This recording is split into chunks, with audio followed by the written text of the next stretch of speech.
Waiting 1 sec for stream to start up, making sure everything is looking good on Twitch. Give me just a minute, please. Okay, bitrate looks good. Sesh is running, lovely. Alright, what's up guys? My name is Billy. I am a software engineer at Depot. I don't speak for my employer though. I speak for myself, to be clear. But I have been doing software engineering professionally for 2 years now. For shits and giggles for like 10. Working on a booking app alternative to Booksy, to make a small little business out of that, because I think that could be fun.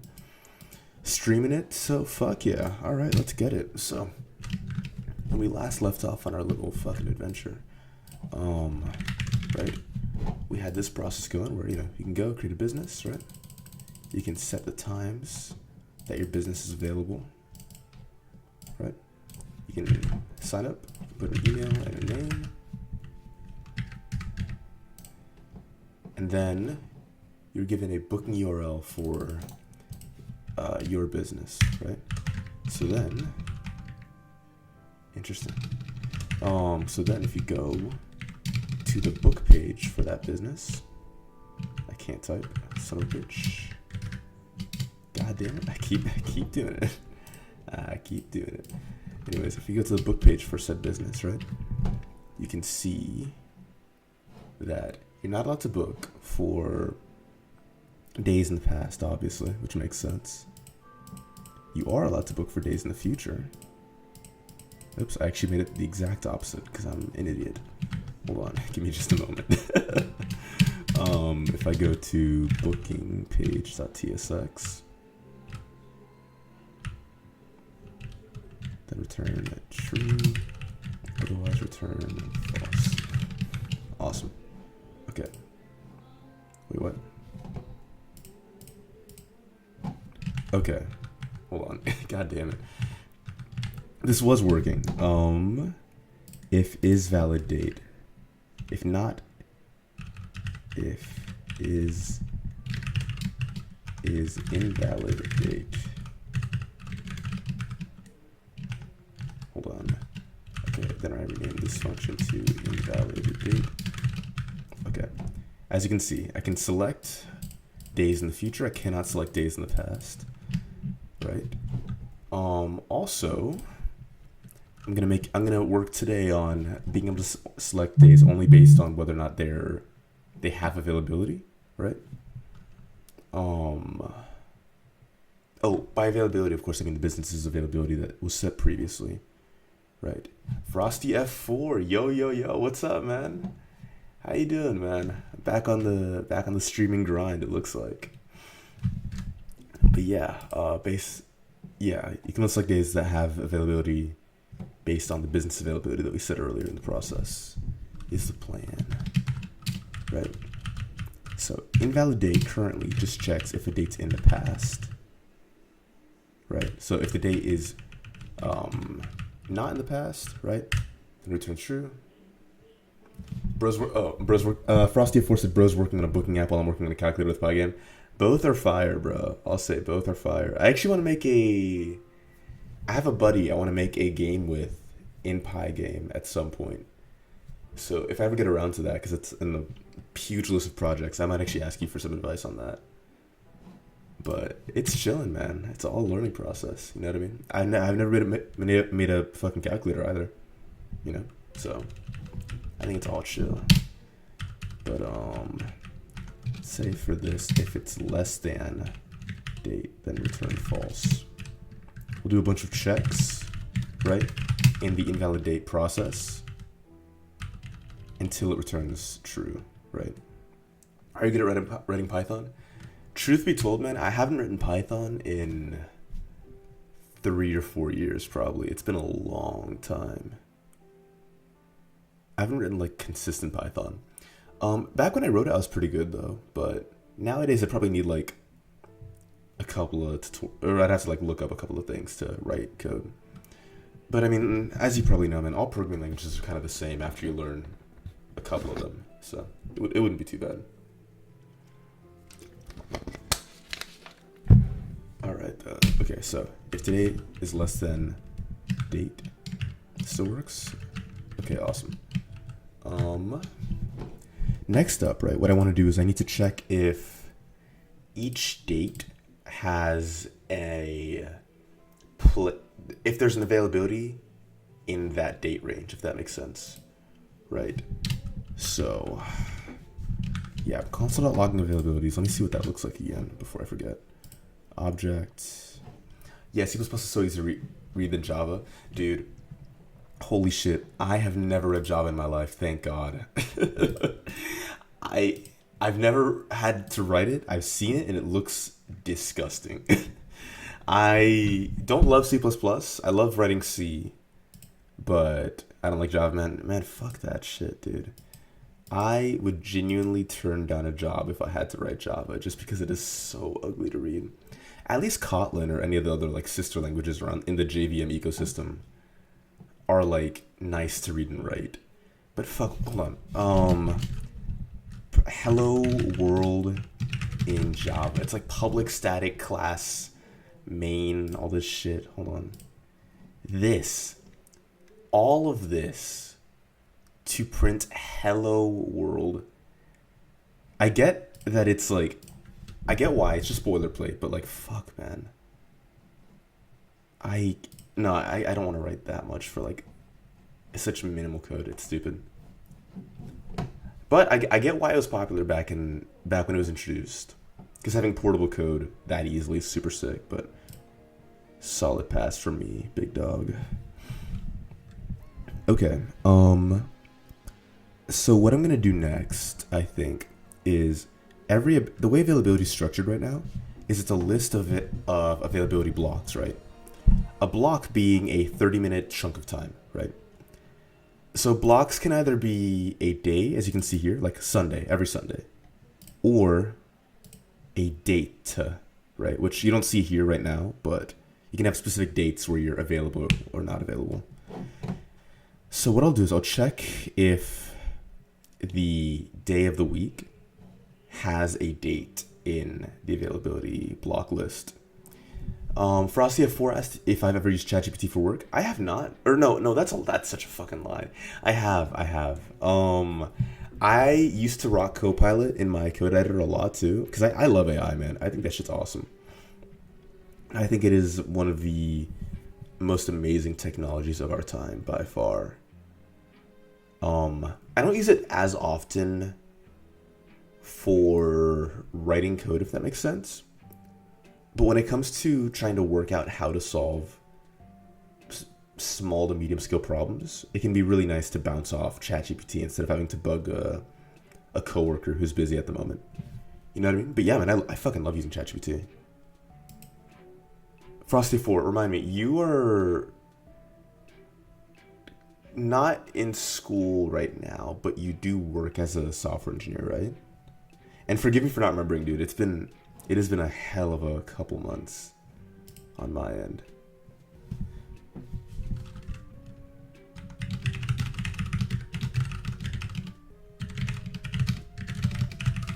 Sorry, one sec. Still in school? Okay. Fuck. God damn it. I thought so. Okay. How far are you from graduating, man? Out of curiosity.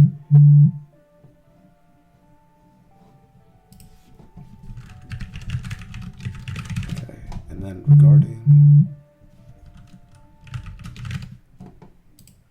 senior in high school. Oh my god, yeah. Dude, okay. Sorry, shit's like flooding back to me, man. I remember that yeah, dude, that's fire. No, that's fucking awesome, dude. Senior in high school. That's crazy. Yeah, no, man. I am currently a sophomore in university, but I do university part-time. My full-time thing is really just working. You know what I mean? That's so fire, dude. Okay, back to this. Day, Sunday. Yeah, man. Are you gonna go to get like a comp sci degree in university or STEM or whatever? Or are you gonna try to go straight into the workforce? Okay, so I think what I'll do is I'm gonna bounce back and forth. So in the list of availabilities, right, I'll see if any. Oh, there's not anything, right? Really? Availabilities dot. Okay, I see. Availabilities does not have a type over here. Wait, fuck, yes it does. Okay, how do I iterate through a map in a TypeScript? Actually, I have no idea. Iterate in map in TypeScript.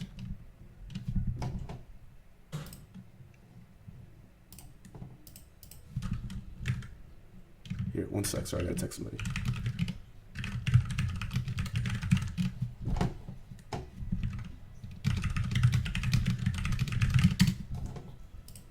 Awesome. Okay.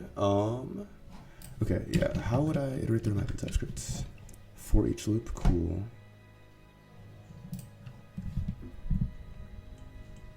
Oh, there's literally. I'd have to do. Well, okay. Wait. What? So why isn't this showing up on my LSP? Availabilities dot for each. And then is it the key value? Okay. Cool. Value key map. Weird. Okay, so I do string. Oh, what is it? The key is employee ID. The value is availability.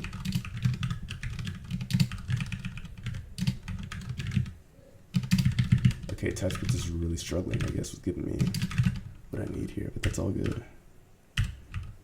Okay, I can ignore the employee ID safely. Right. So then for each, let's just make sure this works first. For each availability, just log it out. Can't spell. Availabilities is possibly null. Okay, that could be a problem.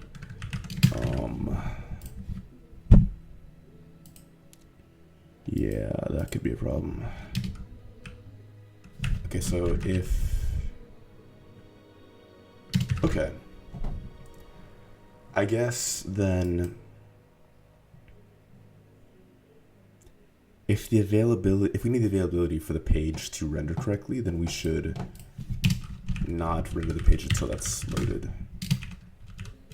Kind of stupid of me. So over here, instead of all this, I can do, oops.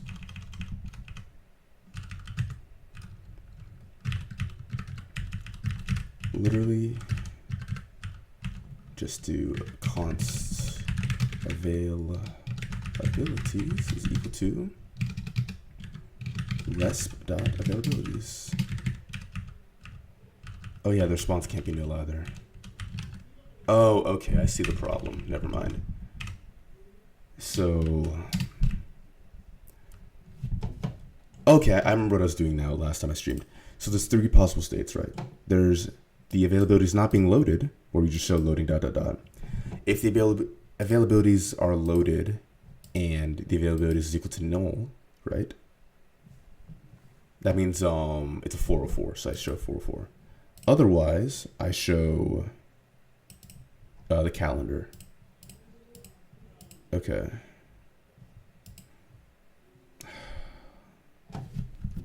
So I should do like a little if availability is equal to null, then I should throw an exception, right? Throw exception, right? No. How do I throw error, right? Availability in expected availabilities, because this should never happen, right? We should never call the invalid state function if availabilities is null, right? So this would be an invariant. Okay, cool. For each does not exist on property of type never. You know what? I'll figure that out in 1 sec. I'm gonna head to the bathroom real quick.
Yo, all right, I'm back. Frosty said, "Do you think in 10 years software engineers will be considered jobs with high unemployment since all these AIs are crazy right now?"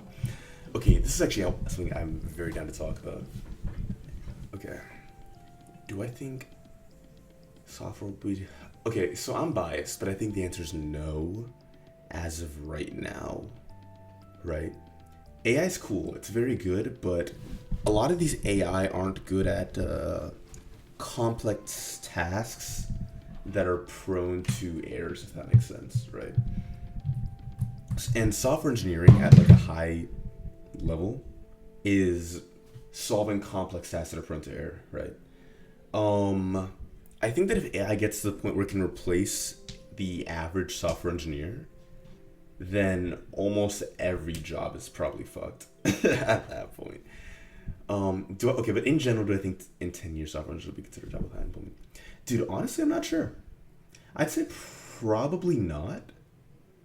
I'd say probably not. I still think going for software engineering is a good investment. But in terms of like what could happen in the future, I don't know, man. I didn't think a system like ChatGPT was possible 5 years ago. Straight up, I did not. So, like, to see GPT 4.0 now, right? That's pretty fucking good at a lot of things. God damn, GPT went around 3 years ago. That's crazy. It doesn't even feel like that long. Really? 3 years ago? Wow. No, but yeah, man. All these minimum wage jobs are fucked. Yeah, dude. Yeah. I knew about GPT-3 back then. Or excuse me, yeah, GPT-3. When 3.5 came out, that's when I got like actually very interested. Because I did some work with markup chains and stuff before, like in my spare time, but 3.5 was just crazy. Dude, I'm so glad I'm out of the minimum wage job market now and not like 10 years from now, because that shit sounds rough, dude. Oh my god. I mean, I really think most low skill jobs could be replaced by machines in the next 20 years. Especially with AI advancing the way it is, man. I mean, that could be fucking terrifying, honestly. I hope not, because I like people being employed, right? And I think that the world being worse for other people to make it better for some is never good, right? But we'll see, man. We'll fucking see. I mean, honestly, software engineering, what your job is unemploying other people, right? Like me making this booking app, for example, right? I mean, 30-ish years ago, right? There'd be somebody who would take calls, right? And do the booking for you. Sorry, headphones are acting out. There we go. Nowadays, right? You can use something like Booksy or this booking app that I'm making now or whatever, right? And not pay somebody at all, to do the exact same work faster, cheaper, and quicker.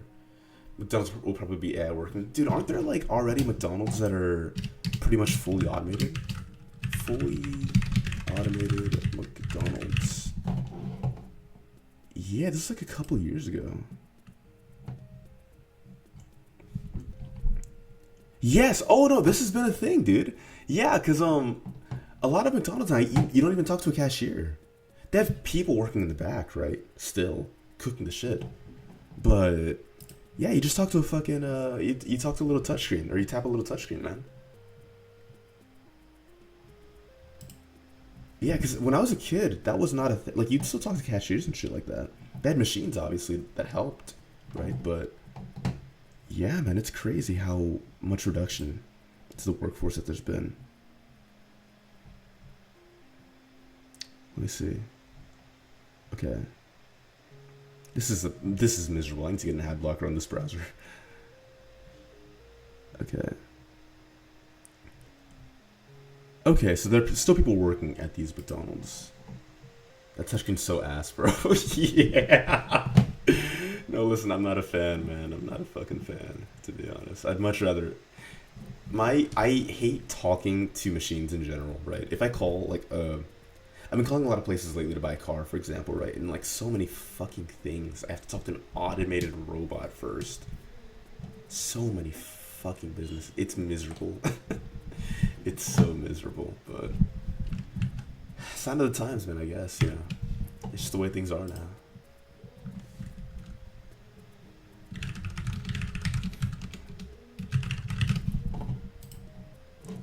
Oh, but yeah, back to this shit.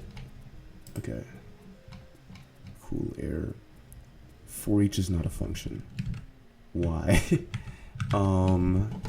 Availability should be a map of string availability, right? Set availabilities, rest dot availabilities. Map string availability. Yeah, okay. So I guess why is this not understanding? Okay, maybe I should console.log availabilities over here.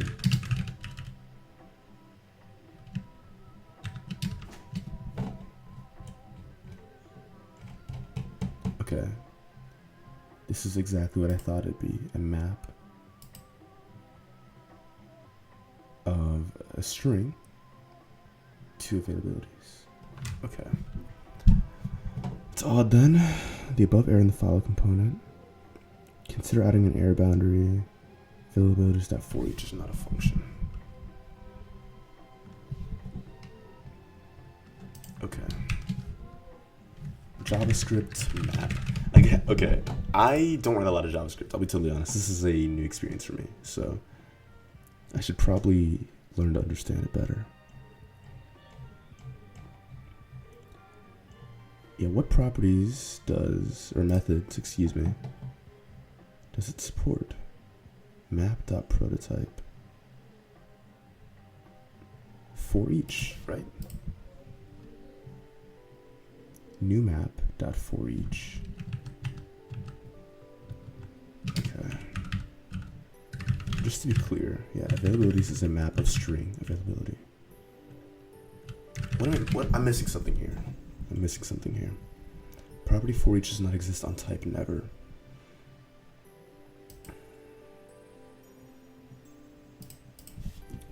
Can I console.log the type of availabilities? Do a little bit of debugging work. Object, awesome. That's useful. Okay. Let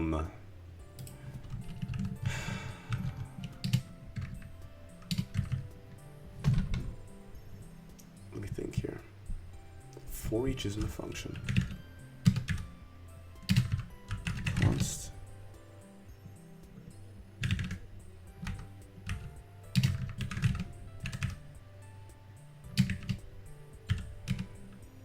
Yeah, availabilities is of type map string.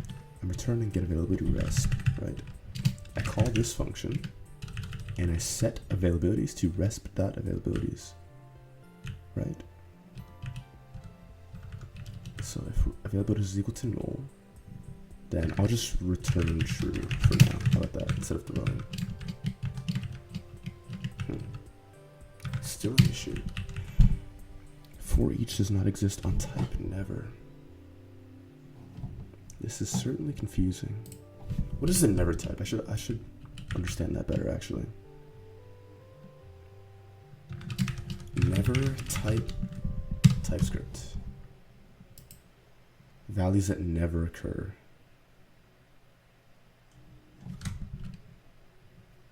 Okay. That's the issue, is availabilities is not of type never because availabilities is of type null or map string.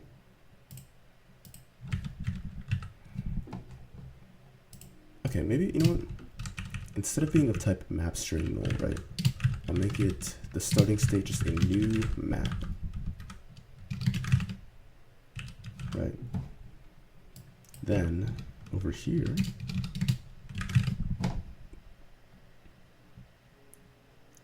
value availability key string. Okay. So that's part of the problem is, for whatever reason, when you iterate through a map in JavaScript, the value is the first argument in the function. Which is weird, but whatever.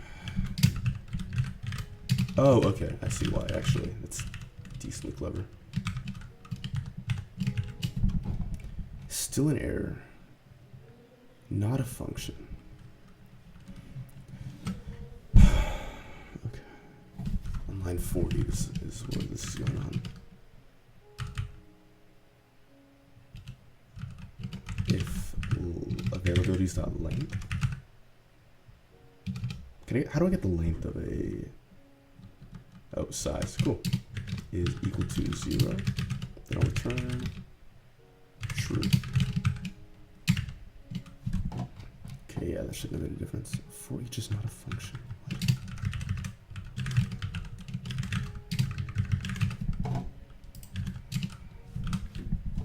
Oops, my bad. I did not mean to hit my mic like that. Sorry about that. Jesus Christ.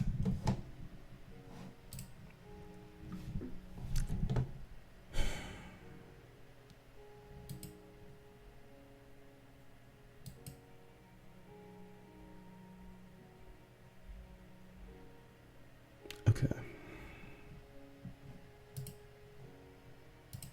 Maybe over here I should do... No, I don't understand actually.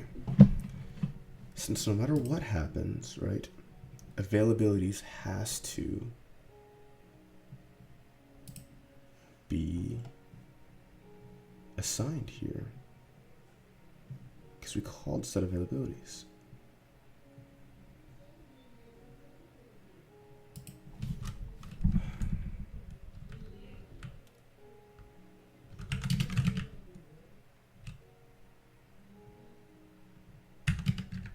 Okay, maybe if I console.log the JSON string output of availabilities, that would help me a little bit.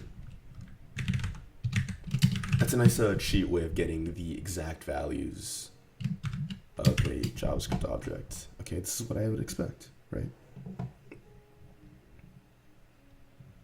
I guess maybe the problem here is that it's not a list of key value items. It's just one key value item.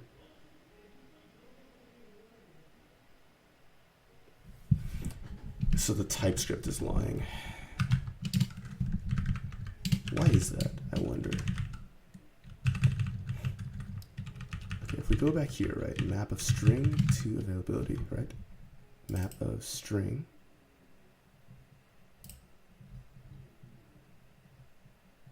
Yeah, map of a string to a list of blocks. The issue, though, is that this is not the way a map is represented, I guess, because it's not a list, if that makes sense. Okay. Let me try something. Over here in the API JavaScript call, right? I'll print out exactly what the response is. Dot body.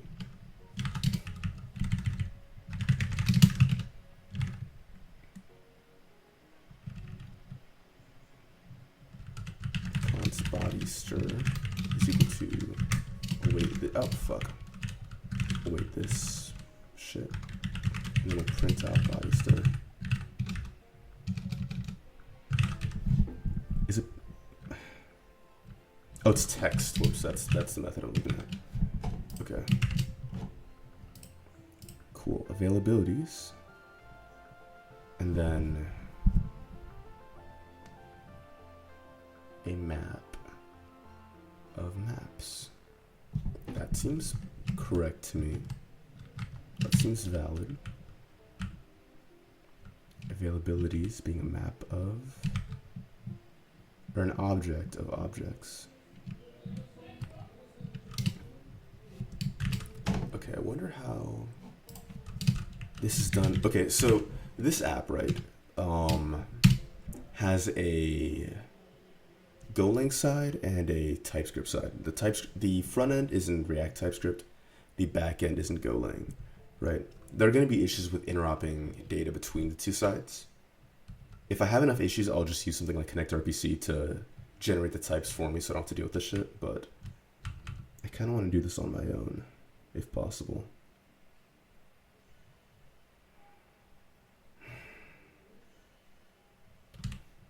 Okay, how does this type not align with the type over here. Availabilities, which is encoded with JSON, is of type map string to availability. And availability as defined here in the golang, as defined here in the TypeScript, is blocks, which is a list of time blocks.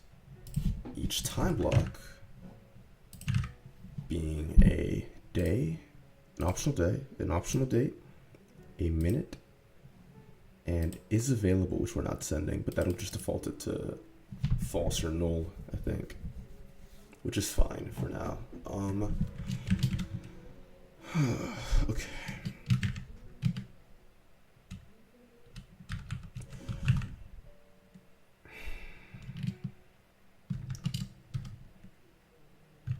Sending a map over JSON. You know what? You know what I'll do actually is, instead of dealing with type shenanigans, I will just spend 10 minutes to create a proto file, use connectrpc as the server protocol, and that'll do it. So connectrpc, for those of you who don't know, is a very nice way to just create a gRPC compatible API, right? Literally, you just create proto files, you create an RPC service in the proto files, and then you can just generate client code for JavaScript, for Golang, for fucking whatever, right? Let me get some more water.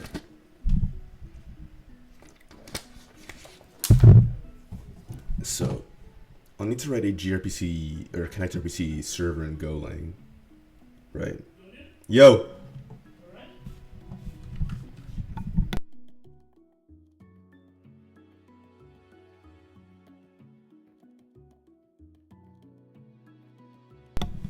Sorry about that.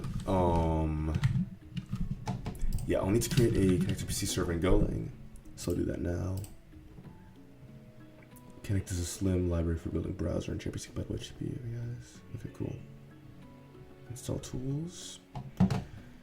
This is gonna suck. All right, I need to go install all of these. You know what? Let's actually just create a new terminal over here, right? Can I just paste this? Will this just work? Nope, I need to get rid of the dollar signs. Cool.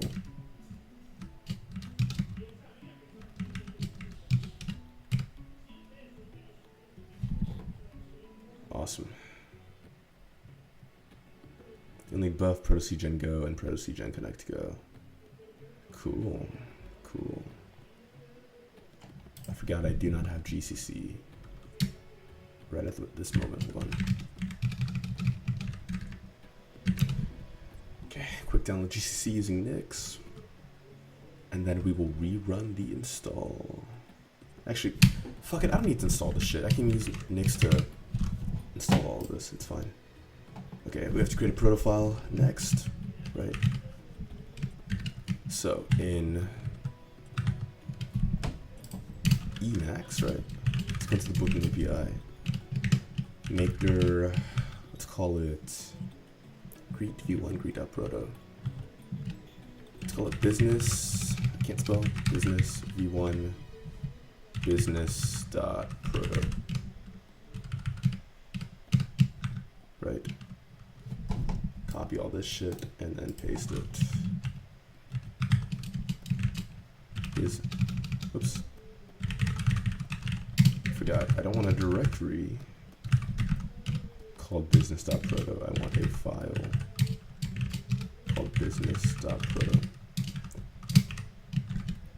I forgot for some reason I can't paste from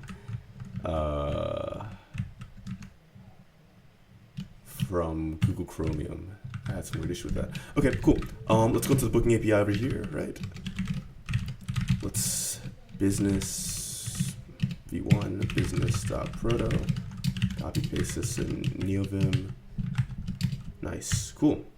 Okay, so we will create a new API specifically for businesses. So business.v1, right? What is this shit? I don't want that. Okay, cool. So now I need to rewrite all of the API code that I wrote, or all the types for the API that I wrote here in main.go and put them here. So it's gonna be a bit boring, but it won't take long. Okay, so let's say, firstly, the message sign up business request, right? So that takes in a name string. Wait, fuck, hold on. How do you?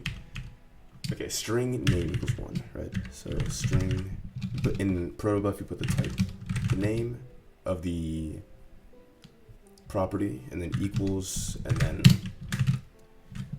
the index of where this property will go in the proto file. So string name equals 1, string email equals 2, and then business string business name equals 3, string availability equals 4. Cool. Cool. Maybe I can make, never mind, it's fine. I know availability is not a string, it's of type availability, right?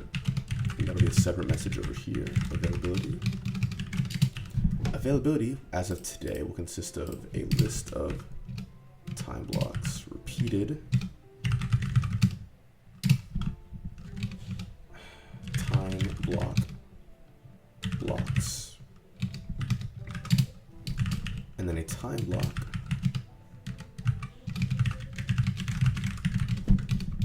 will consist of,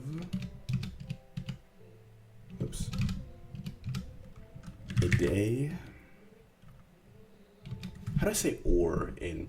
I know there's a way to like do an enum in protobuf, right? Where you can have one kind of value or another. Enum in protobuf, because I'd rather do that than the shitty ass JSON system that I did over here, where both these are just optional types. Because I prefer strongly typed things. Sorry, one moment.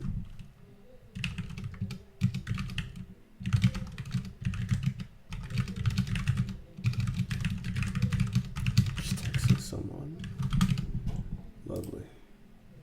All right, let's get it. Cool. So back to enum behavior in protobuf. Let's read about this. Enums behave differently in different language libraries. Yep, I know that. Enum A equals 0, B equals 1. Cool. I want types on these enums if possible. What are they called? Maybe not. They're not called enums in a protobuf. Unions. I think they're called unions in protobuf. Union.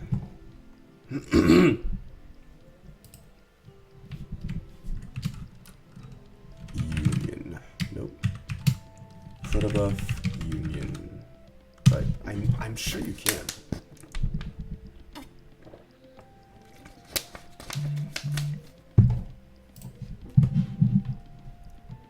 Yeah, right now what they're doing is just optional and then required type, which I could do, but I dislike.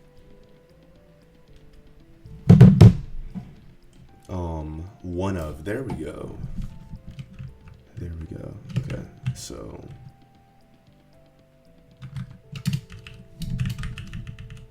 one of. Let me read more about one of in protobuf, just so I understand it better. Sorry, just a moment. I'm very distracted with the stream, my goodness.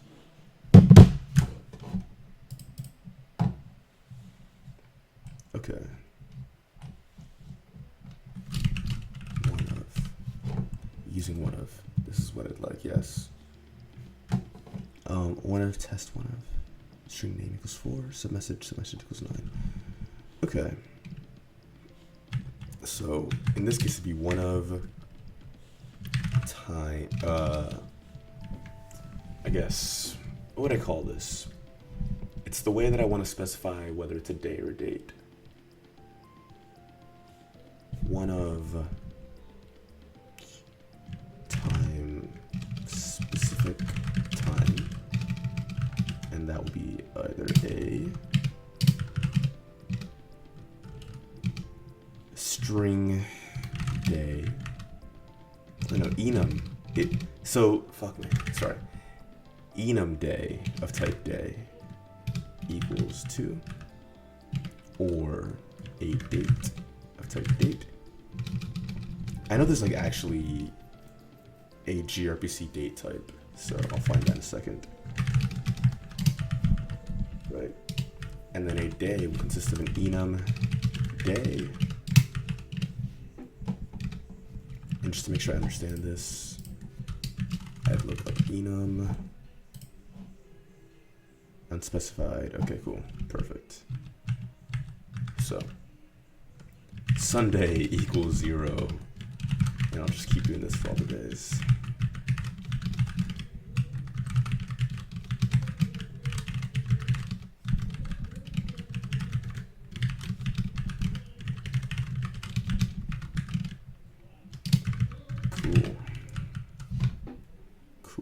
Cool. So I'll have the day and then grpc date.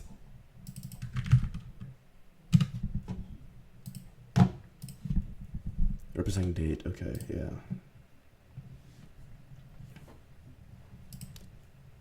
Let's see, Google that type. Oh, cool, so they do have a date. Awesome. I'm gonna ask ChatGPT how to use this in the protobuf file, actually. How would I include the date type in a protobuf file? Yep, import Google protobuf timestamp. No, I just want to import the date. So what I would instead do is I'd still do the import shit after the package. I can't copy paste, god damn it.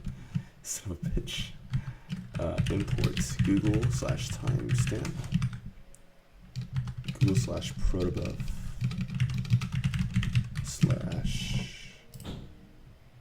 /date.proto.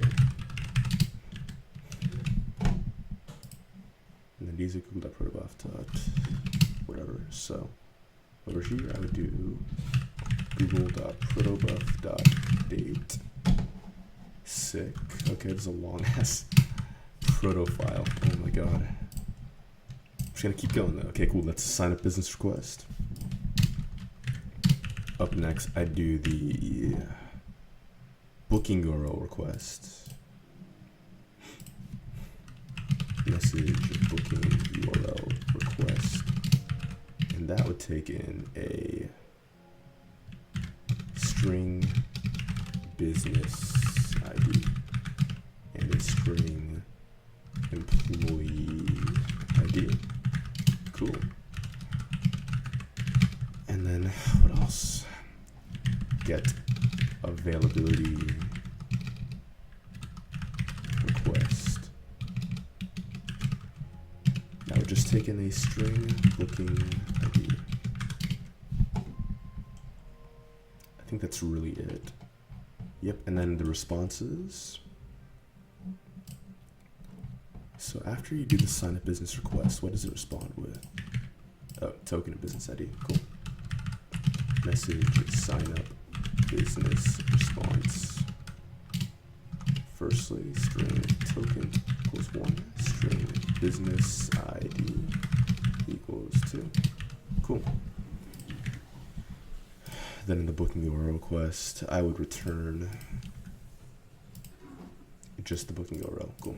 So message booking URL response string booking ID equals 1. Excuse me. Get availability, same thing. I take in the booking request. I output a list of availabilities, a map of availabilities. Get availability response.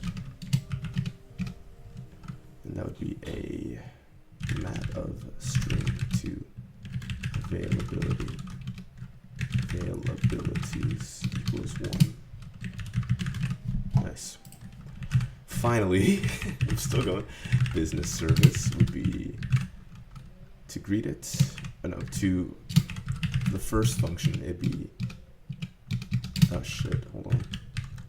Damn, I just realized I fucked up the formatting on all of these.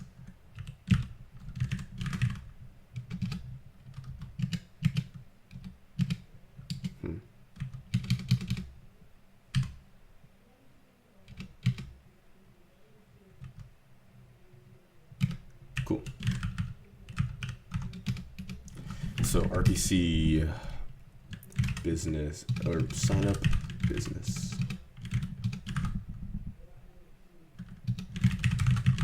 Take a sign up business request and return a sign up business response. This is boring as hell. Holy shit. I should have had GPT write this with hindsight, but it's all good.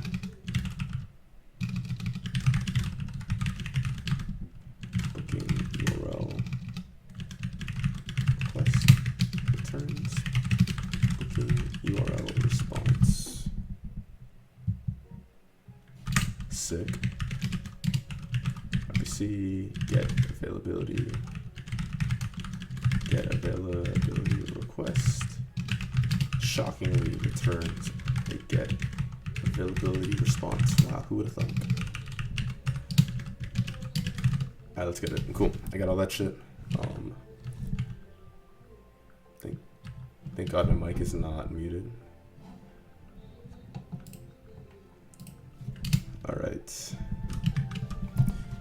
So next up in the connectrpc, getting started. This is taking so long. Okay, generate code. Cool. Gonna generate code using buff. Awesome.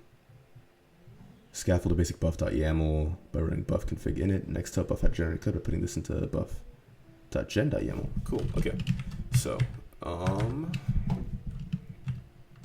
let's pop a new terminal. Let's make a new Nix file, right? Copy it from here for now. Shit. Damn it. Yeah, we'll copy it from a different project I have because I think that this is a golang app.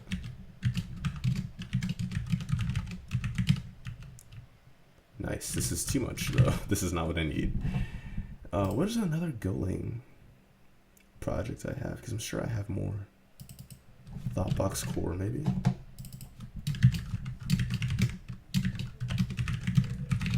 New flake, copy it from here. Nice. Okay. There's nothing in here. Cool. This is fine. I need go buff proto c gen go, and what else? grp curl proto c gen connect go. And then if I do a event.envarc, use flake, that should download everything I need.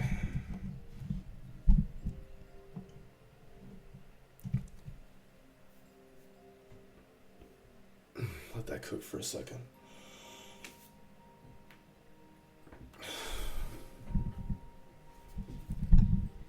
Okay, downloading's fun. In the meantime, while that downloads, I can't even run buff config in it yet. Fuck. That's so painful.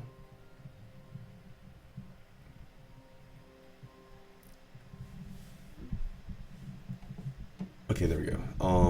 Buff config init. Cool. Oh, Frosty F4 said, does college cover everything you're doing right now? No. No, not at all. Not even close, to be honest. College is great for teaching you how to learn. It's great for teaching you basics of computer science. It's very fun. You'll have a lot of fun in college as well. It's good for teaching you social skills. It does not teach you everything, really. A lot of the learning you'll do programming, at the very least in my experience, has been on the job, right? Like connectrpc. I learned about this back when I was at my previous company, Fly, to work with my current company, Depot, because I was leading the partnership between us, right? So I learned connectrpc to learn how to connect with them, right? I then learned how to do it in Go, or how to connect to their API in Go, and yeah, all that shit, right? Or TypeScript. I've never written server-side TypeScript in my life up until like a couple of weeks ago. Well, not never, but mostly never. But at my current job, we use a lot of TypeScript on the server, so I've been learning that, like on the job and like, practicing outside of it, But Yeah, once you get to college, most of the things will be self-taught. Yeah, man, pretty much. It's not as bad as it sounds. So it's like very slow over time. Once you have the basic concepts down, everything else will be super easy to learn. So it'll be just fine. But yeah, okay, so scaffold buff.yaml, did that. Done. Where the fuck is my buff? Okay, buff.yaml. Sick. Next, tell buff how to generate this code by putting it into buff.gen.yaml. Yep, will do. Will do. Buff.gen.yaml. Sick. Fuck yeah. Okay. Buff lint. Oh, syntax error. Cool. Unexpected. Okay, I'm sure these are related. Let's go to line 7. Yeah. I never specified what a time block is. Whoops. Say time block. Oh, I'm stupid. Okay. I meant to put this here. Time block is one of day or date. This, as well as the minute, which is always, oh, fuck. Come on. The minute, which is always specified. That'll just be an int. 30 in 16. UN 16, yeah. Minute equals 1. Let's pop these over to 3 and 4. And then we'll have a UN 16 size equals to. This isn't currently here, but the, currently all time blocks are assumed to be 30 minutes, right? Which is fine, except someday we might want to have different time blocks. So being able to specify the size is nice, right? Okay, line 7 expected is semicolon. Why? What? Line 7.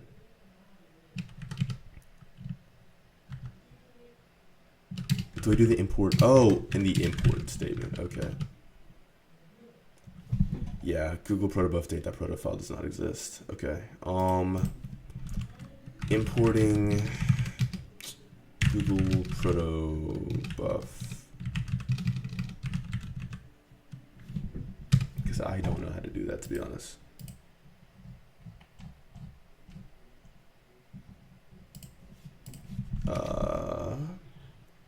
Buff.build.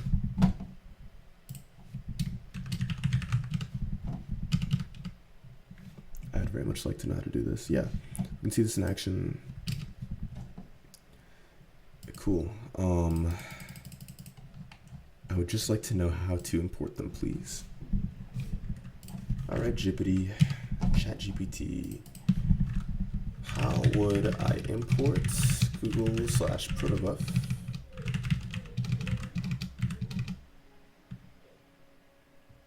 /date.proto in my proto file.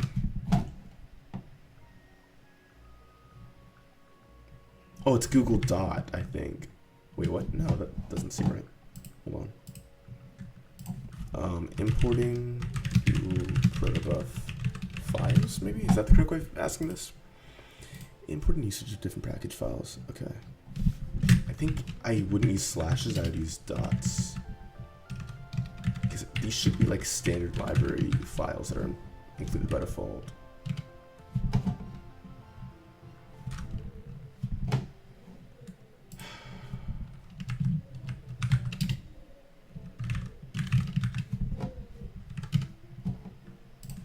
Google date proto. Google proto date types. Cool. No, date, not data.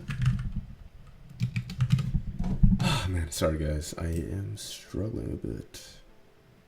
Package Google.type. So would it be Google.type.date.proto? Because that sounds gross as hell. No.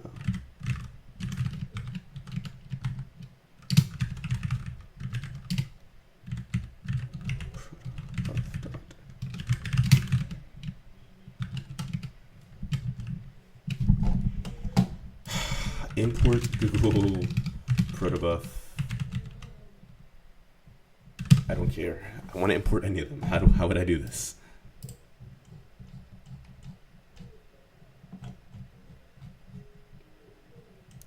I just want to see the proto file, please, I beg you. Oh my god. Okay, no module named Google. That's what I'm saying, man. What the fuck am I doing?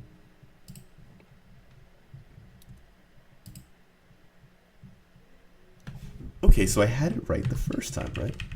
Where I do ///, right?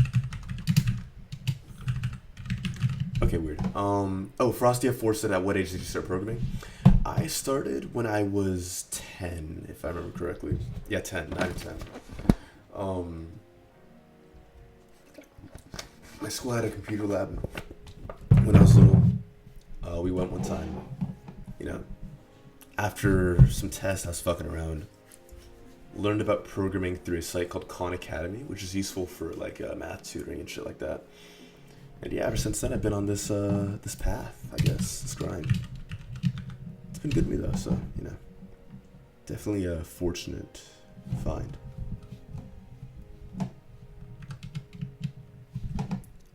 Google.protobuf. Oh. Wait, no, that's still not right. Expecting a semicolon. File does not exist. Date.proto. File does not exist. Oh, did you create any big projects when you were 10? When I was 10, no, man. I made a lot of games. Made a lot of little games when I was 10. I think the biggest project I made when I was younger was probably an encrypted chat app. Because my school read email communications and I didn't want to get in trouble, but I also didn't have a phone to text my friends with at the time. So when I was like 12 or 13, I made a encrypted chat app for my friends. The encryption was shitty, by the way, don't get me wrong, but it worked well enough for being a child, so it's pretty cool. It's pretty cool. Okay, so part of the issue might be having an old version of proto.c.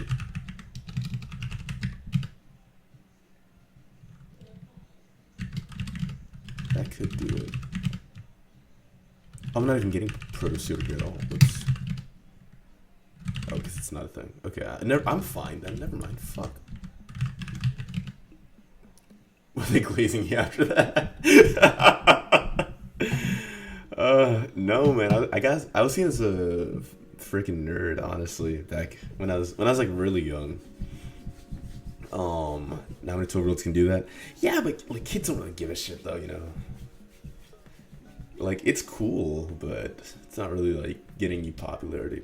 I was known as a smart kid in school, which is nice, but during high school, I kind of pushed myself away from, not away from programming, but away from being seen as like a programmer and more towards like, you know, like doing sports and stuff like that, being funny, talking to, you know, girls. I still programmed a lot, but I just didn't talk about it as much, you know. Just because at least where I was, I didn't get much clout for that. But now that I'm, yeah, you're just trying to enjoy high school. Yeah, man, pretty much. Now that I'm older, I don't give a fuck, man. I mean, you know, I program on stream. You know, I tell all my friends, yo, you know, I program on stream if you want to hop on, watch. It could be fun. I think it's nice to, how do I say? I think it's good to make sure to not really hide what you really are, I guess. Like, you know, faking the way you act for other people's bullshit. It's just not worth it, man, you know? Let me tell you, this proto thing is gonna make me want to shoot myself. You know what? I will store. It's literally just storing the date as a year, month, and day. I can literally just copy this. I don't need the Google file. God damn it. Okay, so let's move this into here. message date consisting of an int 32. That's funny. Uint 32 year, uint 32 month, and a uint 32 day. Move the day up here as well. Fucking beautiful, guys. All right. Let's go and run bufflint to make sure that this will actually run correctly. Bufflint. You still connect with them? Do you mean like connecting with people from high school? Let me think, man. I talked to one guy I knew in high school. His name's Ryan.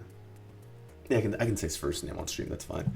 His name's Ryan. Cool as fuck, dude. Very cool guy. Past that, man, no, really. I kind of rotate out friends, not on purpose, but like every 2 or 3 years. You know what I'm saying? I used to date a girl that I knew in high school. We were best friends from like late middle school up until pretty recently.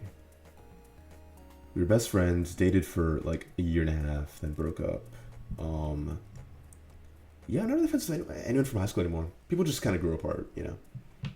It's nothing bad though, man. It sounds bad, but it's really not like, you know, anything negative. I guess I know people now, and I feel like an unk. I'm getting old, huh? I appreciate it, man. That's nice. That's nice.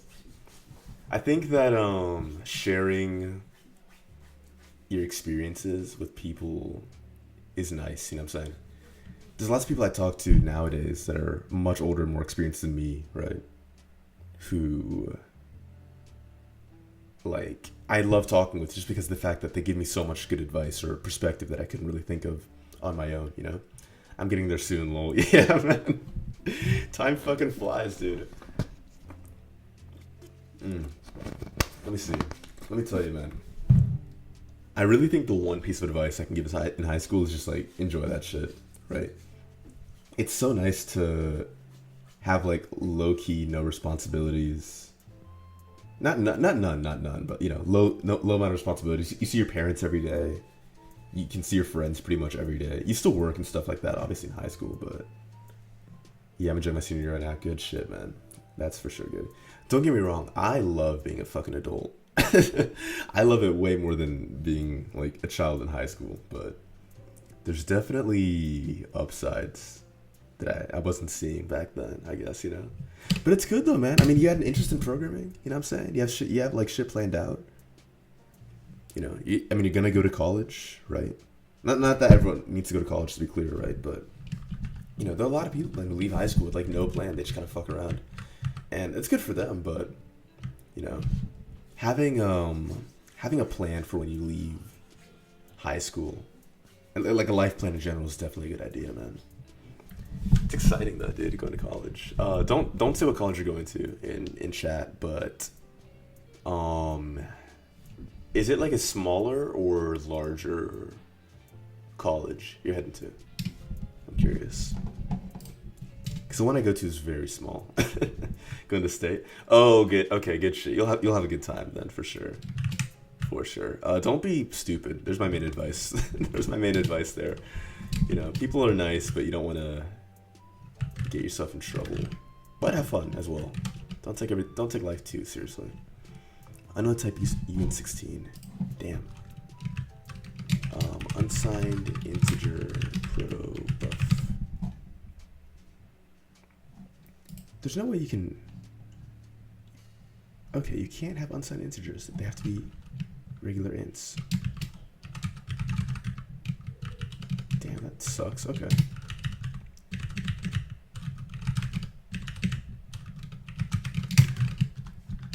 Let's lint this bad boy. Unknown type int 16. Okay, cool. We're still going then. Integer. Language guide, please. How would I do an int? There are no int 16s. There's only int 32s. Cool. Cool. let's see, 32 and 32. Oh, was everything easier after you completed school? Easier. What do you mean by everything? I'm kind of curious. Let me think. When it came to... When it comes to job, like the job versus studying and stuff like that, I think working a job's way easier. No more stressing. Still stressing. Still stressing. I got laid off a couple months ago from my old job that I worked for a year and a half. So definitely a lot of stress then. And then like before the layoffs, there's a lot of telltale signs. But easier. Okay. I'd say working a job is easier than school in that after I clock, not that I clock in or out, but after I stop working, I'm really done. Like, I don't need to continue to work, if that makes sense. Yeah, with school, like, you study, you had to do homework and shit. You have to deal with, like, drama in school, you know, stuff like that. Exam anxiety, oh my god, yeah. Yeah, dude. Fuck, yeah. I way prefer having a job, but I also had a very weird, like, not traditional path towards, like, through high school, through college, and then getting a job. Like, back when I was in school, for example, right? I did university full time, and I worked 60 hours a week. I would work 40 hours at Starbucks. I would do normally 4 or 5 hours of overtime if they let me. And then 12 hours. Well, it doesn't add up to 60. It adds up to like 50 something. But 12 hours at a local football stadium doing like security and stuff like that every Sunday. So like doing that on top of school is rough, right? And like most people don't do that. Most people just study in school, right? So I don't know if that made my experience, like that probably made my experience much worse than like what you'll experience, for example, go through school. Assuming you don't have to work, you know, fucking full time plus.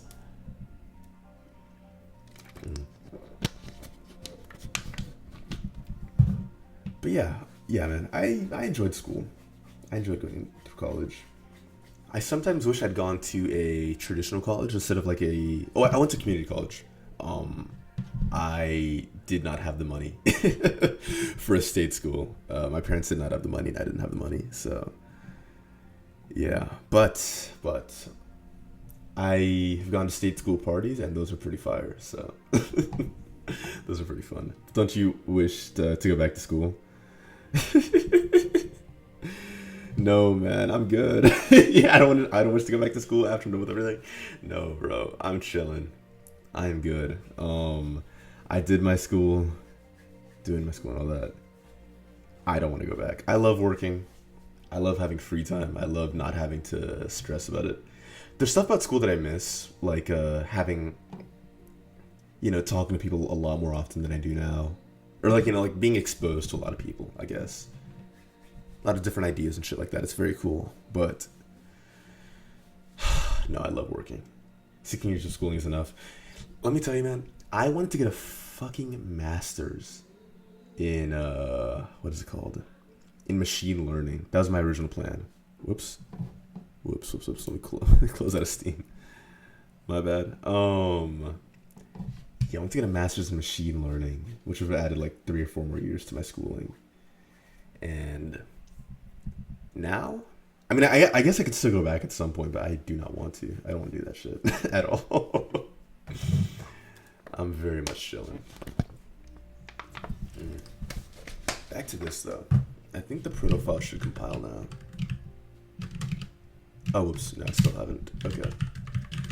Let me remove the greet RPC endpoint. And then I'm still importing the Google protobuf date type. Oh, did you build your computer? Okay, this is interesting. So, yes and no, right? I can't really show this. I use a laptop, right? As you can see, I just closed my lid for a sec to show that, right? The laptop I have is called a Framework. So I can pull this up, frame.work. I love these laptops, right? They're mad expensive, to be clear, but The cool thing about the framework is you do build your own laptop with it, right? Like they give you the parts, they give you the chassis, they give you the graphics card, the CPU or the CPU plus motherboard, RAM sticks, storage, the fans, all that, and then you build the laptop.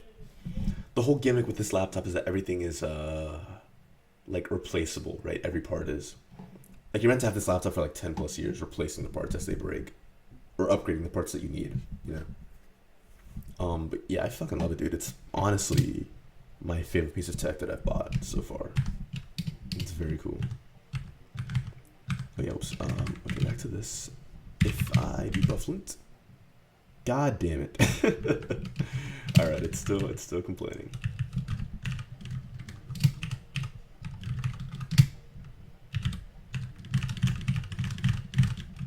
All right. Enum zero value day Sunday should be suffixed with unspecified. Oh my god, this is still going. 1, 2, 3, 4, 5, 6, 7, and then day unspecified equals 0. Man, the fucking linter does love to complain. Oh, Jesus Christ. Specific time should be lower snake case. Cool. Specific time. Booking your request should be named. Okay, whatever. I'm getting close. And then get response, right? Get request and then get response. Linter stop complaining. Oh, so instead of Windows installed Linux, yeah. I currently run NixOS. Here, I'll pull that up as well. NixOS is cool because it's a way of creating a reproducible system, right? So like on Ubuntu, for example, if I wanted to install like Firefox, I would do apt install Firefox -y, right? On Nix though, instead, right, I have what's called a Nix file, right? See this over here, where my whole system's configured, right? So you can see everything I've installed, my user, right? The groups I'm in Linux, right? Steam, some Docker stuff here, graphics card stuff here, or whoops, not graphics card stuff. I think it's sick, man. Oh yeah, okay, so Firefox, for example, right? Instead of editing my settings, right? In Firefox, what I do is I have it in the Nix file. I just configure everything, right? You know, default to DuckDuckGo, right? I install like uBlock Origin. I install Bitwarden as my password manager. So then, right, if I make a change and my system breaks, I just get the old Nix file, rerun that, and then I have all my shit back, right? Plus, on top of that, if I switch laptops, or if I want to use my configuration for here on my work laptop that also runs NixOS, I just copy the Nix file over. Everything just works. It's pretty damn cool. Oh, okay. I'm gonna show Nix more. So in the booking API that I'm working on over here in Golang, right? I have everything that I need to install to run the server right here in this Nix file, right? That way, if I run this on my MacBook or on somebody else's computer, if they have Nix installed, it'll automatically just download everything they need. 1 second.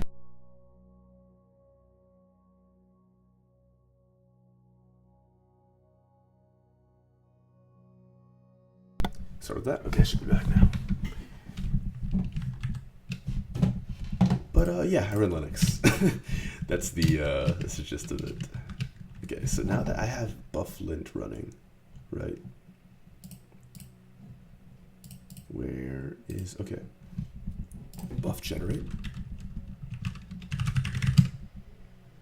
Fucking hell. Unable to determine Go import path for business v1 business.proto. Why? This is the buff.gen.yaml file's whole job, is to do that shit.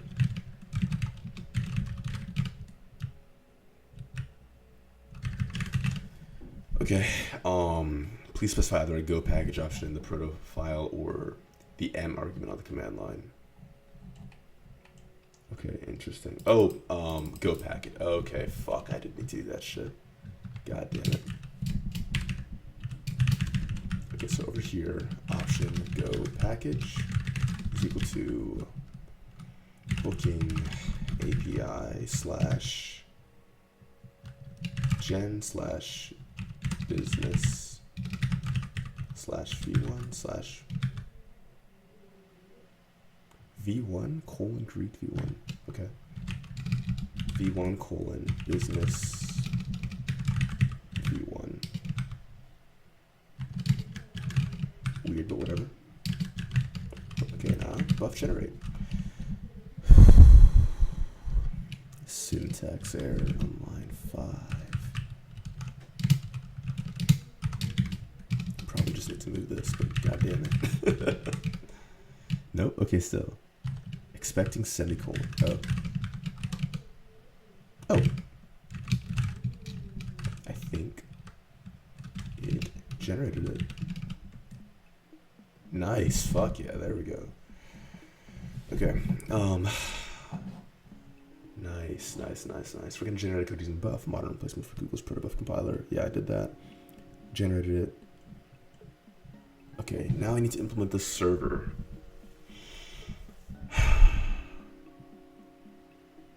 Cool. Okay.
God damn it, my mic disconnected. Son of a bitch. I'm always afraid of this happening. Every stream, at least once, I'll be talking for like 20 minutes and my fucking mic disconnects and I don't even realize. That's totally my bad, guys. Whoops. Okay. I don't entirely. Why is Connect.go giving me issues?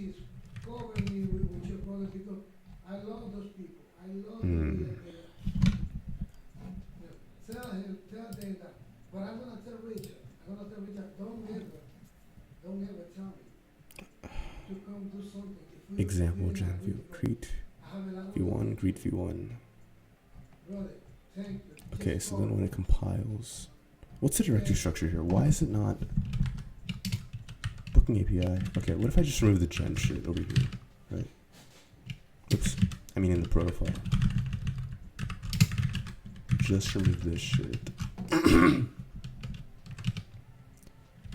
Buff generate and go run dot. Same shit. Damn. Okay, so gen over here, right? This package is just business v1, right? Which makes sense. Then this package is some weird should import business v1.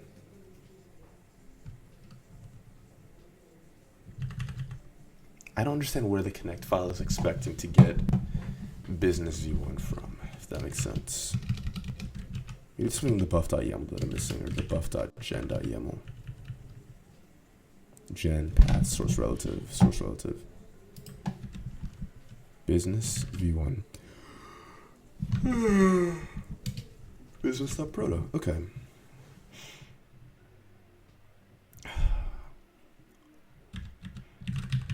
Do I need all this? Can I just do dot// business v1? Or will that fuck it up? Local import in non-local package. Business v1 is relative. Yeah, okay. I guess I'll ask GPT again. Frosty, thank you for putting me onto ChatGPT again. I honestly forgot that it existed for a bit. How can I how can I set up a buff.gen.yaml and a profile to generate a package for golang? Sure. Okay, install buff, done. Install this shit, done. Buff.yaml is this, okay, whatever, fine. Buff.gen.yaml is all this, makes sense. What does the profile look? Okay, this is interesting. It's using a very different Go package.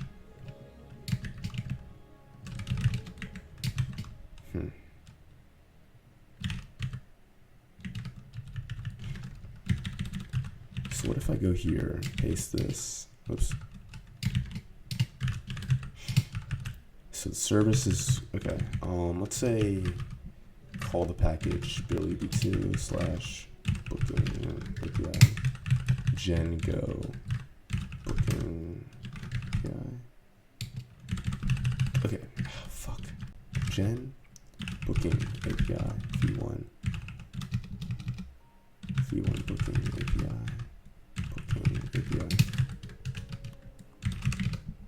I guess if I buff generate, and then go into gen/business v1.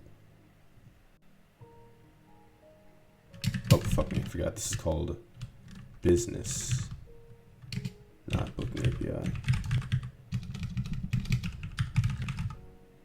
Business.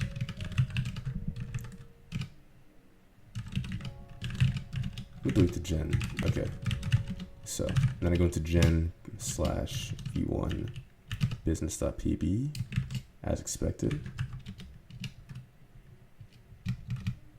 And if I go into gen business v1, the connect file,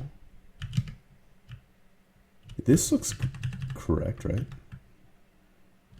That looks like the correct directory.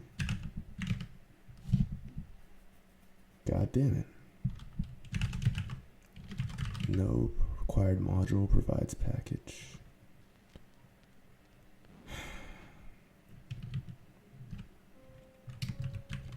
Okay, connect RPC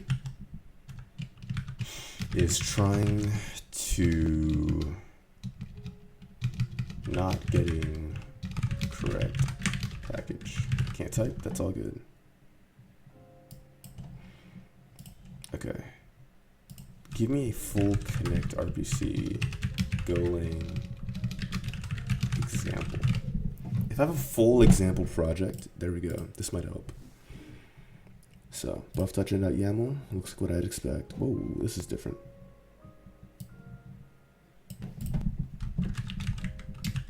Buff.gen.yaml out to gen. Okay, never mind. This is fine.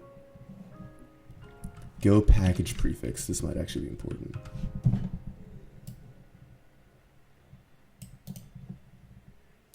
Okay.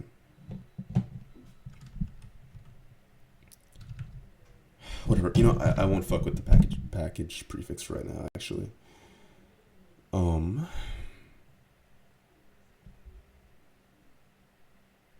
Although, you know what? Maybe I should. Maybe I should.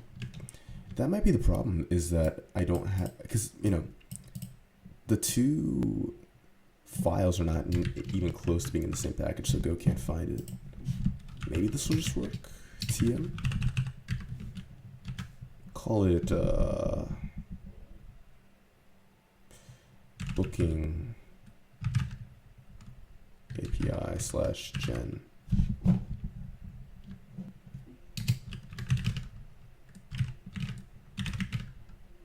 Nope. Could not Marshall's YAML. Okay, whatever. I'll ignore that then. Fine. So then in the proto, okay, so what they're doing is a proto directory.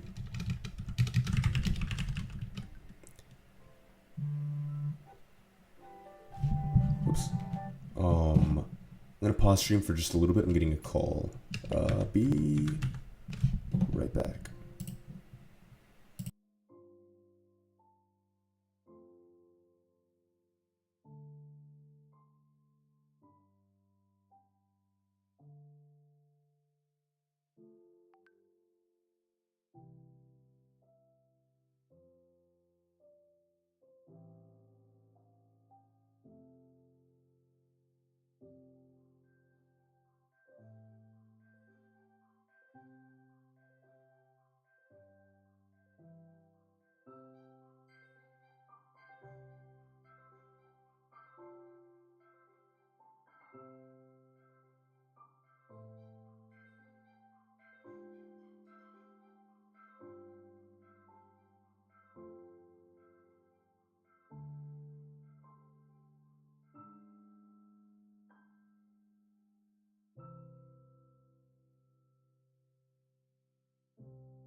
Alright, I'm back now. Sorry about that, guys. Yeah. Mom called. Have to respond as, good son does, right? I bet. Let's keep going. Made a proto file, right? I'll move the business directory into the proto directory. connectrpc Eliza v1, right? So in proto, be business v1, business.proto. Cool. If run buff generate, it should still work, right? Okay, so then in here, what does the proto file look like? I just want to see what the package says. Or go package. It's not defined. What the fuck? Okay, so it's not necessary to do this shit. And yet if I do this, go generate does not work. Why?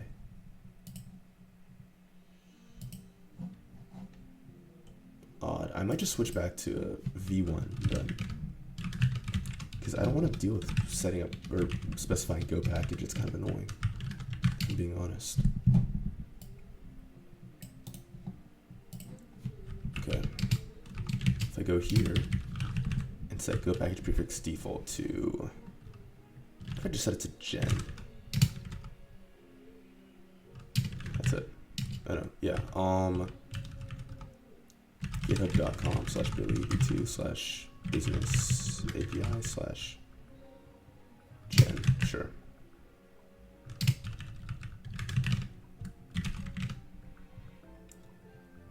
Invalid as version v1.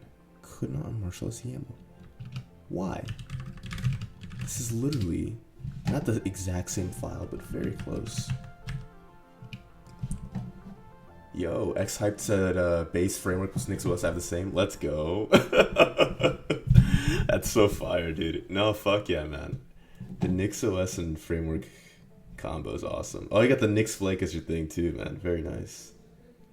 Very, very nice. It's pretty hype. I fucked my config or my system too many times to not stay on Nix, honestly. Okay, it's using connect go instead of proto c gen go. I might just do that if that is what works. Name go out gen opt this, name this, connect go. Oh shit, that worked. Okay, nice. Will that run? That's what matters. Oh no, still. God damn it. Fuck. True. Yeah, man.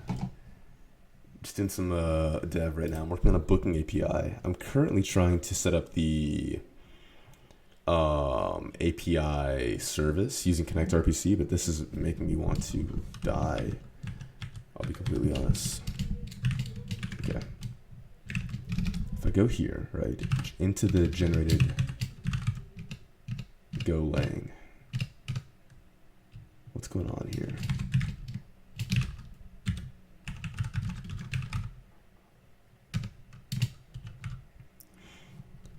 Gen booking API v1/v1 business. Oh, you know what I need to do? I need to delete the gen code again and then regenerate it. Still fails though. Fuck. Is it called business API or booking API?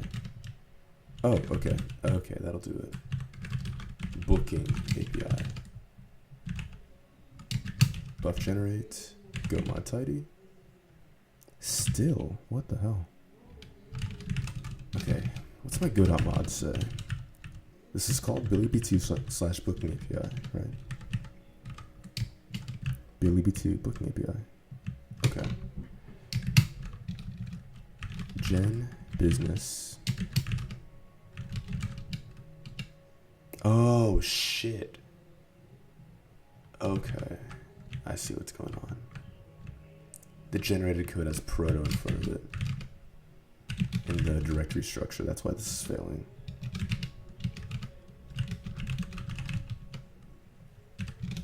Let's delete the gen one more time. Regenerate.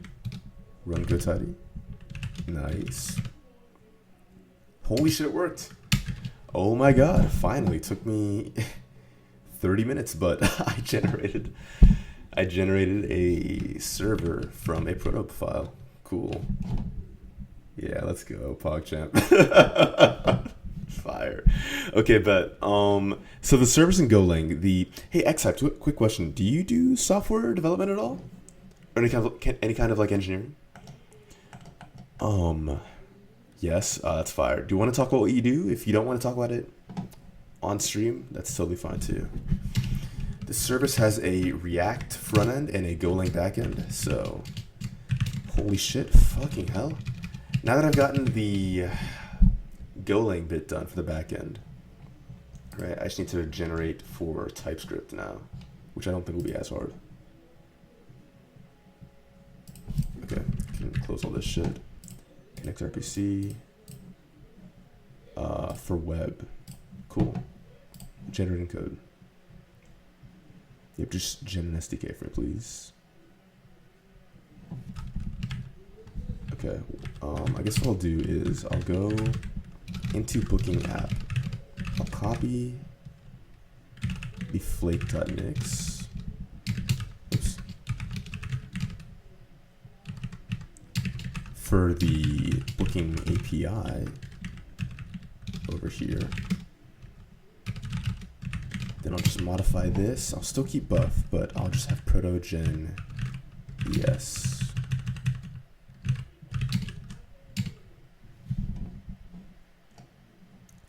Let through some dependencies, that's fine. Okay, but create a new envarc, use flake, and then let that run in the meantime. So you said full stack currently Next.js with Supabase. Before I had my own backend with Golang, but that was too much for my use case. Very fucking nice. I am stupid when it comes to JS dev. Remind me how, because I know Supabase can replace like pretty much your whole backend. Oh, because it's a Firebase alternative, right? And Firebase handles all the like controlling your when it comes to running your backend and servicing it. Firebase deals with all that. Okay, bet. Yeah, no, Supabase is lovely. I met with some Supabase devs in Singapore last year. It was pretty fun. Everyone was very nice. Thorsten's very cool. I used to work for Fly.io, which you might have heard of them. They do basically on-demand compute. It's very cool. PogChamp, yeah, man, it's fucking fire. Yeah, man, Fly's very cool. I don't work there anymore, but if you need a place like an AWS alternative, strong recommend. But I might try Supabase out at some point. I used their Postgres offering for a different project of mine, but past that, I don't really use them. Next.js too. I've heard of Next.js, but I don't know what the gist is, or like what it offers, I guess, compared to React. Like I said, my JS ecosystem knowledge is so fucking, it's so limited compared to where it used to be a couple years back. Okay. Oh, I need to install the fucking runtime dependencies. That's so cringe. Okay.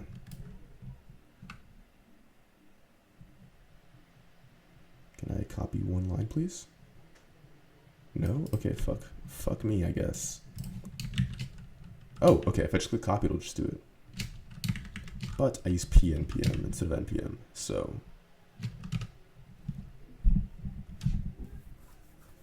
Okay, there we go.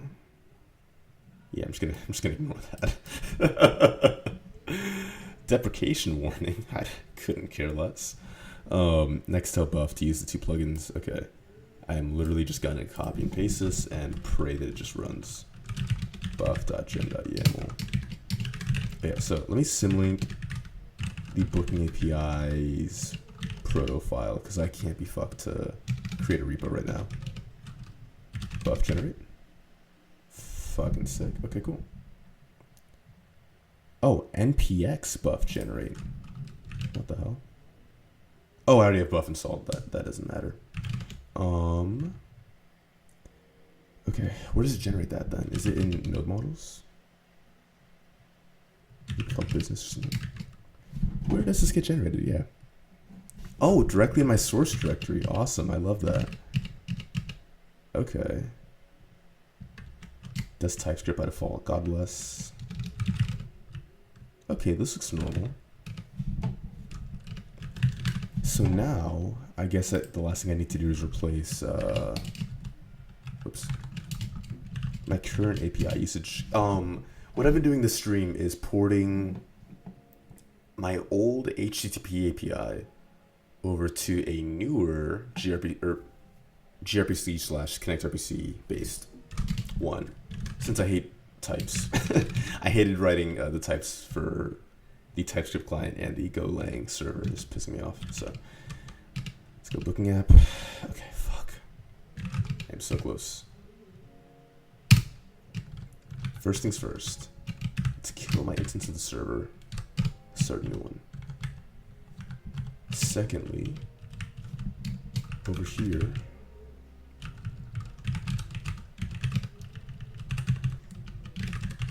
oh yes, that is annoying. Dude, it's been killing me. I initially didn't use connectrpc or anything because I wanted to like very quickly just like prototype the shit out of this, right?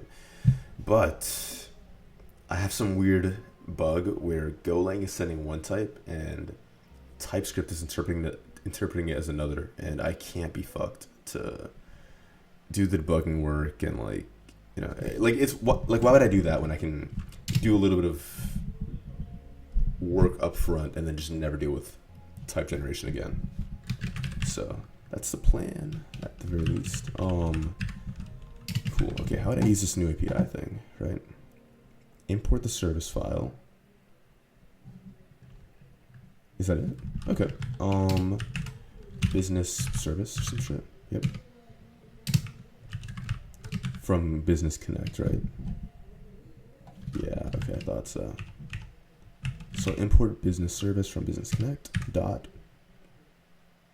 what? Using clients. Okay.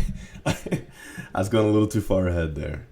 Okay, const client equals create promise client service and transport.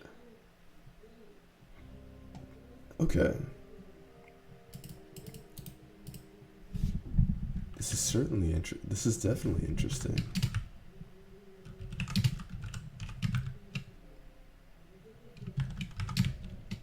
Okay. So import create promise client from connectrpc. Is that deprecated? What? Okay, awesome. The brand new connectrpc docs are recommending a deprecated, okay, whatever.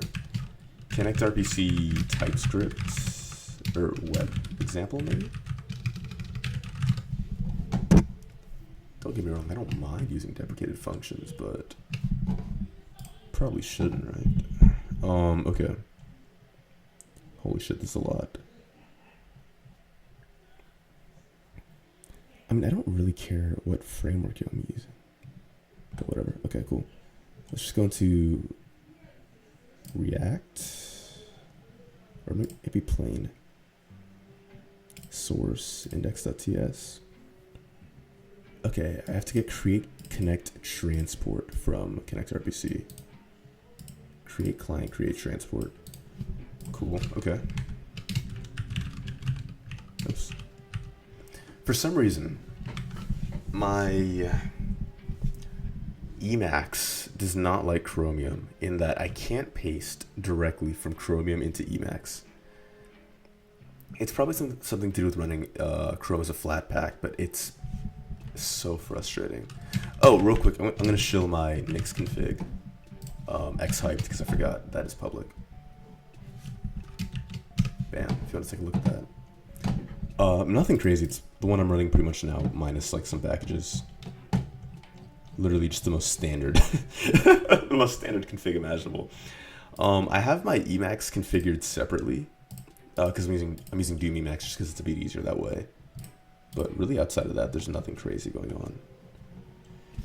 on. Prob Wayland and X11. Oh shit, you know what? That could be it. That could actually be it. Yeah, my Emacs is Wayland. I'm trying running Xeyes real quick because that would be really fucking nice to fix. Xeyes. Oh shit. You know what? That'll do it. Okay.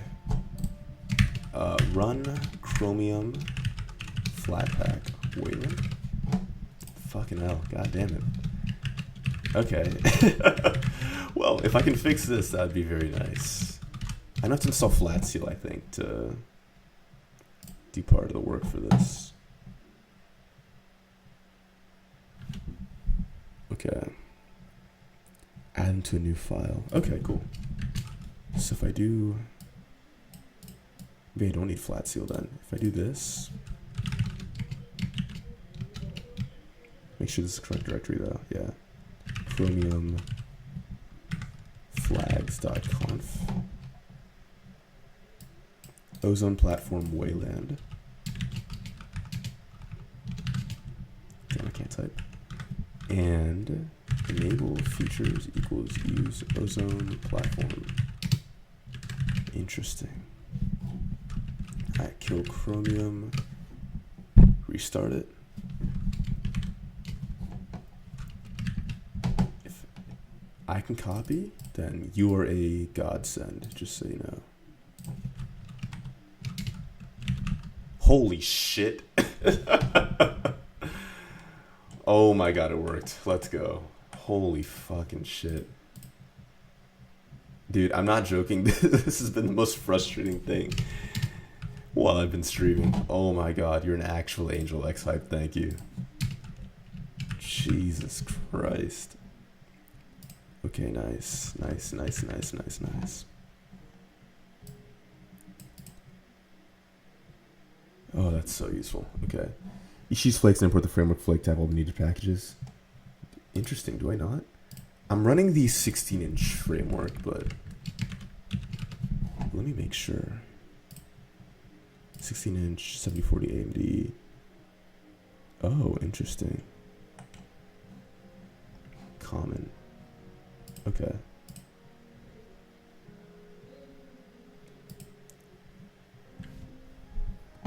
This is actually a very good idea. Holy shit, I had no idea. Okay, let me check my Nix config actually, real quick. NixOS config. Ignore the Apple Silicon stuff. I used to run a MacBook with Nix, but I switched to framework. Yeah, I don't think I'm getting anything framework specific. How would I include this? Interesting.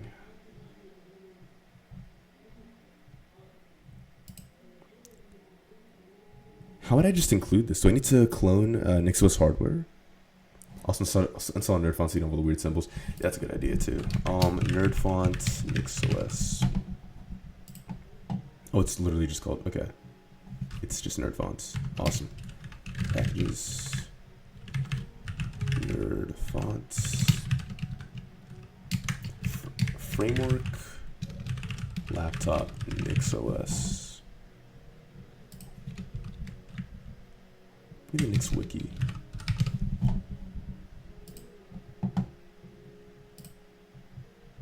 Configuration.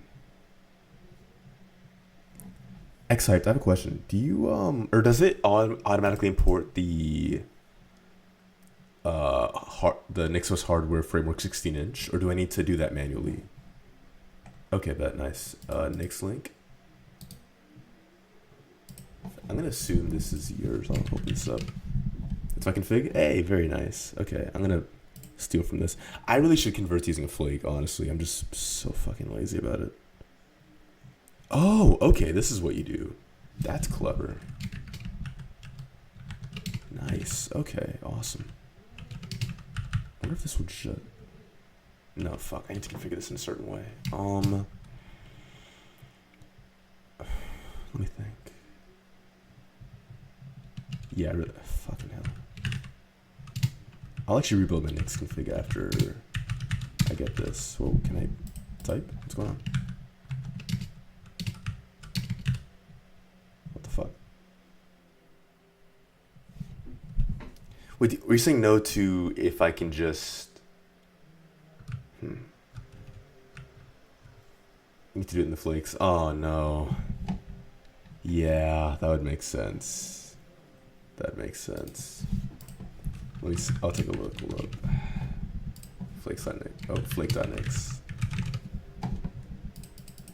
Is that not a URL? That'd be kind of sick if it was. Ah, what a shame. Yeah, file system tree. Yeah. Notes file. Oh, okay. No, I see it. I'm wondering though how I would create a new input. I get.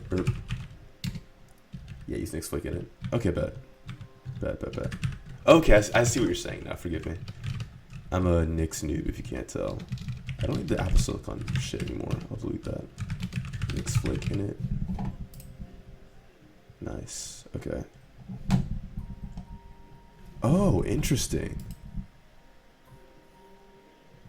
Okay. Sorry, I want to take a look more at your config.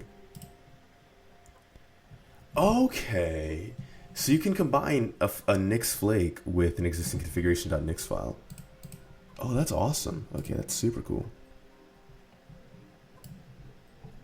I might just copy paste this for right at this moment and then modify that. That's really cool. Holy shit. I had no idea.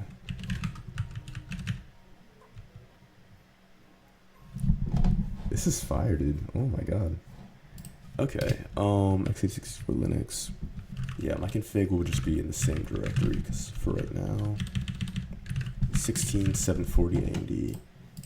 I see you also got the AMD graphics card from Framework. Very sick. Okay, I wonder if this will just work TM or if I'm gonna have to do something. You know what? I'm just gonna run it. Why not? Sudo nixos rebuild switch. I'll upgrade too. Why not? Okay, worst case. Right. If something breaks, I can just end stream for a second and go back. Oh shit, it's giving me an error. Unexpected in the file. Did I literally just copy paste this? What did I have missed? Oh, I missed a bracket. That's fine. Monkas. Hell yeah. Alright, let's run it. Let's get it. Move this over here for now. Okay.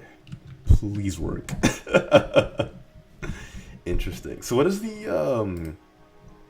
NixOS hardware package provide, I guess? Because I haven't really had any issues with just running Framework as is. Build VM Flake. Okay. Oh shit, what the hold on, I'm gonna stop. Yo, that's sick. What?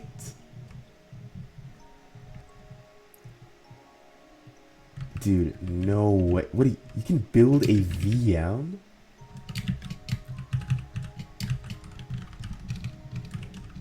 Like just like that from a Flake file?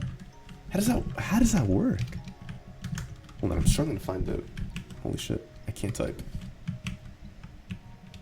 What the fuck? I'm holding shift. Okay, there we go. Dude, that's amazing. Oh my god. So I did the directory hashtag default.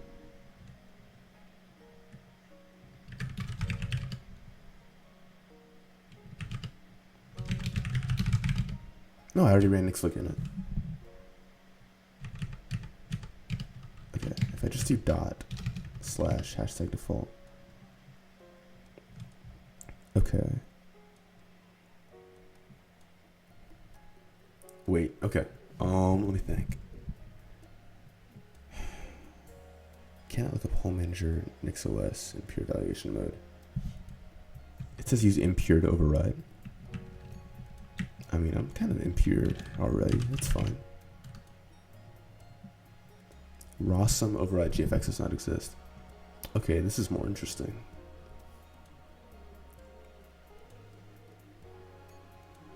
I've never heard of build VM though. That's very cool. Oops, obviously NixOS build VM. That's amazing, dude.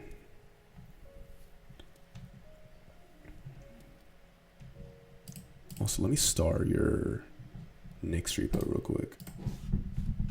No default should be correct. Yeah. Yeah, it's odd. I wonder if it's because specifying some like graphics card stuff, whether or not the VM just doesn't like that. But I'm not sure, honestly.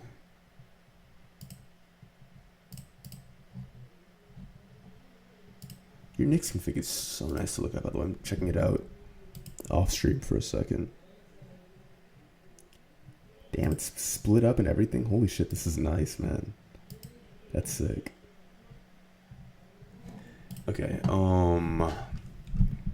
know what? I like moving dangerously. I'll just switch directly. Flake, and then Nix OS / hashtag default. Okay, whatever. Dot / hashtag default. What time is it? 8:48. Okay, this is odd. Is it because I'm specifying Flake? What if I just run upgrade? No, it still doesn't like that. Weird. Does not provide attribute.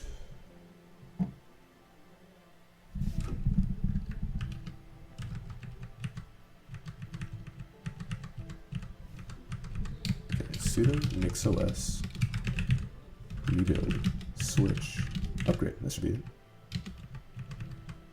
Yeah, that should be it for sure. Setter nixos is not provided. If I need to specify the flake, right? It's not a flake because it's not a directory. That's just not true. Oh, that's a symlink. Oh shit. Okay.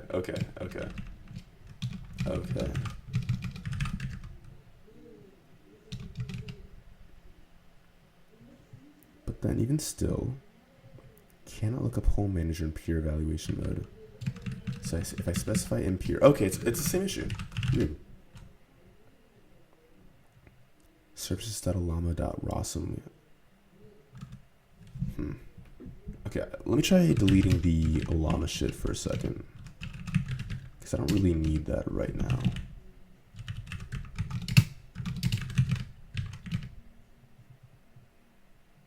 Oh, it just didn't like Olama.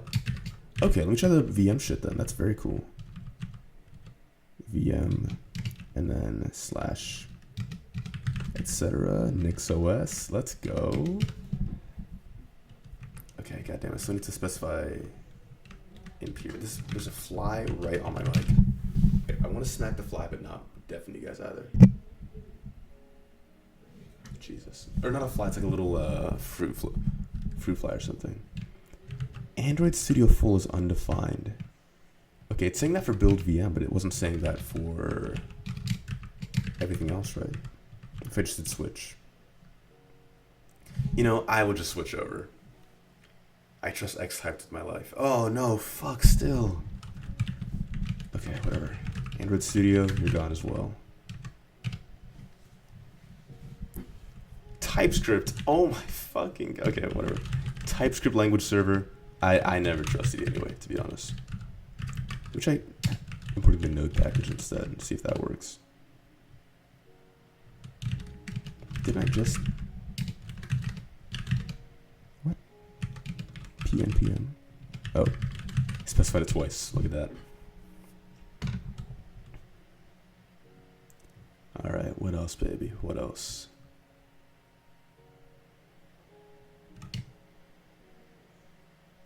Whoops. Yeah, let me make sure that I use the correct mixpkg version. Flip.nix 24.11, I think is what I was using. What?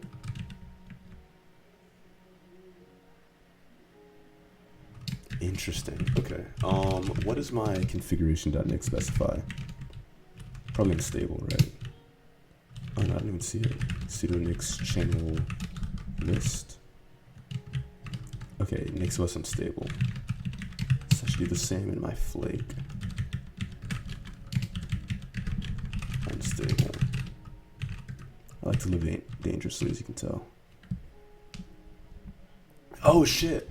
That's probably why the Man, this fly is persistent. This little fruit fly. Jesus, there's nothing here. It's a microphone. Anyway, that's probably why it was giving me some issues with like Olam and all that because I'm using Nix Unstable instead of yeah, yep. That'll do it. Fuck yeah. Okay, cool. Very nice. I can slowly convert my system over to flakes then. That's sick. That's awesome. Oh, okay, when you use unstable that package. You know, I probably should separate out using stable and unstable so that some upgrade doesn't fuck me. Yeah, and I can also use a stable one. That's cool. Dude, I love Nix, man. I really do. Fuck. I have to oh man, it's yeah. Okay. I need to hop off stream pretty soon just because I have to work tomorrow, so but before I do that, I like to find a streamer to raid every time.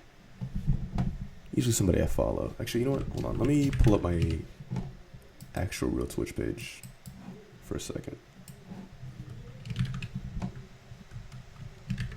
Okay, bet. Ah, Hypnotic Games. Oh my god. Nice. He's okay. Hypnotic Games is a great streamer. I'm probably gonna rate him then. X-Hype, thank you for hopping on the stream today, man. It's been fun. I wish I could stay longer. But just with work. Yeah, man. I hope to see you around, man. Here, let me raid Hypnotic before I dip the raid Hypnotic _games. Alright. It's been fun, gang. It's been fun. I will see y'all later. Ciao. And then I need to figure out how to end stream properly. Bye, YouTube.